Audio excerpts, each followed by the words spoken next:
Nicole Filiatro, bonsoir. Bonsoir. Ce soir, c'est une soirée de contes. En fait, c'est nouveau pour vous parce que non seulement vous inaugurez un nouveau spectacle, mais aussi, je crois, toute une série. En fait, ce soir, c'est un essai que j'espère de très long terme. Et les quelques premières fois, c'est pas vraiment avec spectacle parce que c'est micro ouvert. C'est-à-dire que les gens de la salle sont invités à venir conter ou chanter. Alors, il n'y a pas de genre imposé pour le conte. Ça peut être un conte, une légende actuelle, un conte urbain, à la limite, quelques anecdotes. Mais dans les chansons, on essaie de maintenir ça dans une chanson traditionnelle autant que possible ou comme par exemple des chansons qui font presque partie de notre classique comme Vigneault ou Félix Leclerc. Et par la suite, si tout va bien, je suis prudente au départ, donner le goût au monde de venir. Et par la suite, là, j'aimerais engager des gens et faire de véritables spectacles. Parce que c'est un projet que vous désirez, justement, vous avez élaboré sur une longue, en fait, à long terme idéalement. À plusieurs années même que je souhaiterais. Je souhaiterais qu'il y ait comme un rendez-vous, que les gens sachent que le 3e jeudi du mois, on va écouter des contes ou même en compter. Parce que c'est pas parce qu'il y aura des spectacles qu'on éliminera les micros ouverts. J'aimerais faire en sorte que les gens s'y retrouvent toujours et aient le goût d'ajouter leur grain de sel de temps en temps, puis que des spectacles pour les personnes qui ont le goût de connaître et même, pourquoi pas, s'associer de temps en temps avec un festival pour avoir une petite partie de la tournée des gens qui se promènent de la province ou carrément de l'étranger, entendre des histoires, des voix d'un peu partout. D'où vous est venue, en fait, cette idée, justement, de proposer des spectacles comme ça, des soirées de contes à chaque mois, et en intégrant le public, parce qu'on parle d'un public qui peut être néophyte, qui n'est jamais monté sur scène aussi. On n'a pas besoin d'être conteur ou chanteur aguerri. Non, c'est un peu comme nos anciennes soirées de la Bonne Franquette. Quand les gens se retrouvaient, on tassait les chaises, on tassait la table, puis quelqu'un chantait, giguait, dansait ou racontait. Et on n'a pas besoin d'être un conteur de métier pour bien compter. Parce que c'est étonnant, c'est pas donné à tout le monde. Il peut y en avoir quelques-uns qui ont l'audace de venir essayer puis qui se disent « Je vais peut-être laisser la place à d'autres la prochaine fois. » Mais ils auront essayé. Mais en même temps, il peut y avoir des gens qui ont le goût de s'offrir un essai, même 2, même 3. À quoi vous attendez-vous ce soir? Ou en fait, quel est votre souhait le plus cher? Bien, mon souhait le plus cher, c'est que le cœur fasse partie et qu'on en parle et que le bouche-oreille signale comment c'était chaleureux, comment tout le monde a eu du fun, puis qu'on a aimé ce qu'on a entendu, et puis que ça donne le goût à d'autres de venir. C'est mon souhait, que ça se perpétue. Et c'est le coup d'envoi ce soir. Donc, le coup d'envoi est comme un peu la première page qu'on écrit. Est toujours... On est fébrile, on se dit, je vais-tu être capable d'écrire jusqu'à la fin et ça va-tu se tenir? Donc, c'est un peu ça, l'ouverture. Mais on ouvre, on ose, puis on attend. Fait qu'il y a une belle nervosité. Mais un petit peu. On vous laisse vous préparer, Nicole. On va capter quelques extraits de votre spectacle, puis on vous revient à la fin. Merci. Bonne chance, merci. OK. Je me dis qu'on va.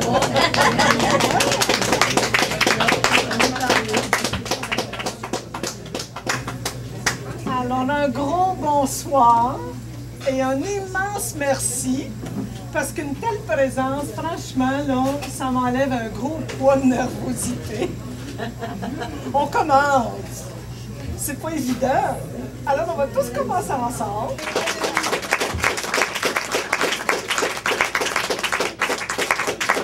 Et jamais trop tard. Je vais vous raconter une histoire du terroir. Un petit Jean. ce Tigean-là, comme bien d'autres histoires de Tigean, ben, il était pauvre. Il était bien pauvre. Il habitait avec sa mère dans une petite ferme. Toute leur fortune, c'était 3 cochons. Un petit cochon noir, un petit cochon blanc, un petit cochon rouge. Rouge! Un beau rouge pétant! Tellement beau ce rouge-là que quand on regardait, ça irradiait rouge autour. Puis le petit cochon noir, c'était comme un velours profond. Puis le petit cochon blanc, il était tellement lumineux. Puis à un moment donné, Tigean se lève ce matin-là, déjà habillé pour aller en ville. Qu'est-ce que tu fais, Tigean? Hey, sa mère, c'est un matin que ça se passe. Comment ça? Vite, à déjeuner, je m'en vais au marché. Qu'est-ce que tu vas faire là? Je vais porter un petit cochon. Ben non, voyons, gnochon, ils sont bien trop petits. Tu sais bien que c'est toute notre richesse avec la vente des cochons qu'on achète tout ce qu'on a besoin pour l'année. Sa mère, c'est un matin que ça se passe. Prends un petit cochon, puis il s'en va. Il s'appelait Jabert. Et le jour où la chance a été distribuée, sûrement qu'il devait avoir la tête au fond de son placard en train de chercher ses chaussures. Jabert, il n'y avait pas de chance. Il était malchanceux. Tellement malchanceux. Il avait juste à aider à construire une maison pour que le lendemain, la foudre s'abatte justement là où il avait posé la main. Pas de chance, Jabert. Puis les filles, ça fuyait comme la peste. Un jour, Jabert, il tombe amoureux de la plus belle fille du village, la pauvre. Le lendemain, elle est morte sous les roues d'un gros camion. Vraiment. Il n'y avait pas de chance, Jabert, pas de chance. Mais Jabert, il ne pouvait pas se contenter de malchanceux. Il était aussi râleur. Il arrêtait pas de se plaindre à tout le monde. Pourquoi toi, t'as de la chance, puis moi, j'en ai pas, hein? Pourquoi c'est toujours les autres, c'est jamais moi? Puis j'étais jamais content. Assez que ça rebutait sa famille, ses amis. Et même quand il le voyait arriver, tout le monde s'enfermait dans la maison, porte-fenêtre bouclée, puis il lui criait « Jabert, on n'y est pour rien. Ta chance, c'est pas nous autres, c'est le bon Dieu. C'est le bon Dieu qui l'a décidé, Jabert. C'est pas nous, c'est le bon Dieu. » À force d'entendre le bon Dieu parti, puis le bon Dieu par là, Jabert, il a eu une idée. D'aller rencontrer lui-même en personne l'illustre personnage. Jouer avec le cochon. Ma mère nous a participé, on faire ça, on faisait pareil, on montait le port. Puis là, ce qui était le fun, on essayait de faire du cheval avec le petit cochon. Mais il était gros, il commençait à grossir.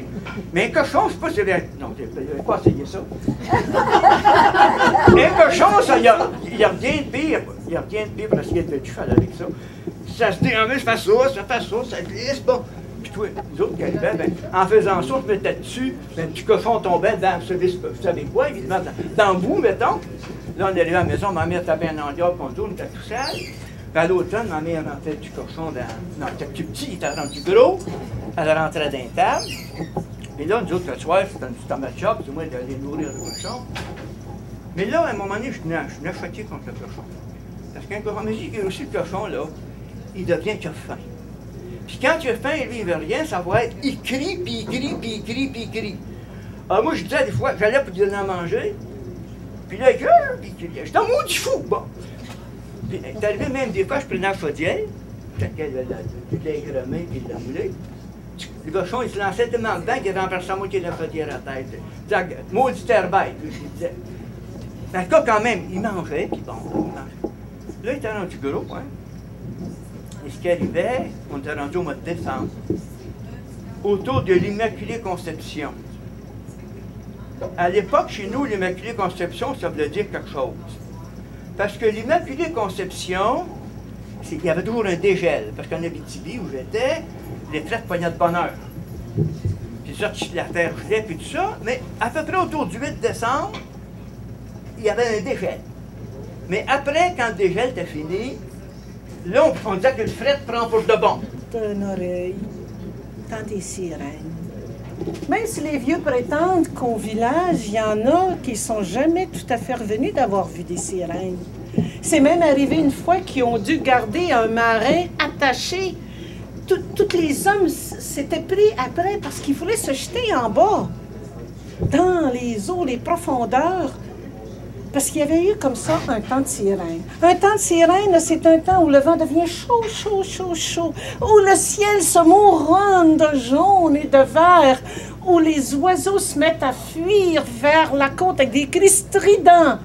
Puis là, le vent tombe, puis le bateau est pogné, immobile, il n'y a plus rien qui se passe. Vive le vent, vive le vent, vive le vent de l'hirondelle, belle, belle, vive le vent, vive le vent, vive le vent de l'hirondelle, belle, belle, vive le vent.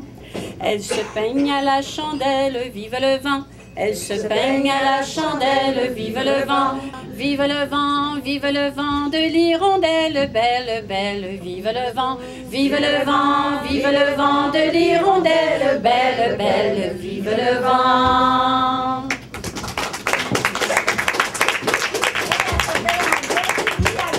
Alors, Nicole, la soirée a bien été? Ça s'est bien passé? Je suis très contente. Très contente. J'étais craintive et quand même confortable dans l'idée. J'avais comme un pressentiment qu'il y avait de la place pour ça. Et je suis contente. La réception a été réelle, chaleureuse. Et beaucoup de personnes sont parties en me disant « on revient ». Ça, c'est un bon signe. Oh! C'est positif. Oui. Nicole, il y avait des amis, en fait, tu avais certains de tes amis conteurs, conteuses qui étaient venus aussi faire un petit tour entendre et ont aussi participé, dont Muriel Larochelle. Oui, moi, je ne pouvais pas laisser Nicole partir une soirée comme ça. Elle m'a aidée quand moi, j'ai parti mon sac des compteurs à Saint-Alphonse-Rodriguez. Elle était Muriel venue... habite Saint-Alphonse-Rodriguez. Ça y fait un bout, dans la Naudière, oui. Alors, c'est sûr, Nicole, c'est une amie, puis bon... On est vraiment des bonnes amies. Hein? Alors, j'ai voulu venir l'aider. Et puis, je pense qu'effectivement, la soirée s'est bien passée. Puis, moi aussi, je pense que ça va continuer. Et puis, moi aussi, je vais revenir. Ouais. Qu'est-ce qu'on retient d'une soirée comme celle-là? Qu'est-ce qu'on a envie d'ajouter ou de modifier? Ou c'est peut-être trop tôt pour en parler? Non, pas forcément. Ce que je retiens, c'est de laisser à savoir aux gens, il y a eu des participants. Puis des participants qui ont vraiment été spontanés et tout ça. Mais c'est de faire à savoir aux gens que des micro-ouverts, c'est une participation. Mais Muriel a fait une belle job avec les chansons parce que les gens répondaient. Donc, il y aura des soirées de spectacle, mais il y a des soirées de participation. Alors, c'est comme aller dans un restaurant ou manger chez soi. Donc, j'aimerais que les deux choses soient possibles. On peut aller manger au restaurant, c'est-à-dire qu'on vient puis on a un spectacle qu'on regarde, ou alors on fait sa popote puis on vient compter. Bon, ben, je pense qu'on va revenir au restaurant, Nicole. Merci beaucoup. Bonne continuité. Merci. Ben, je ne sais pas pour vous, mais je crois que notre première est pas mal réussie. Ouais!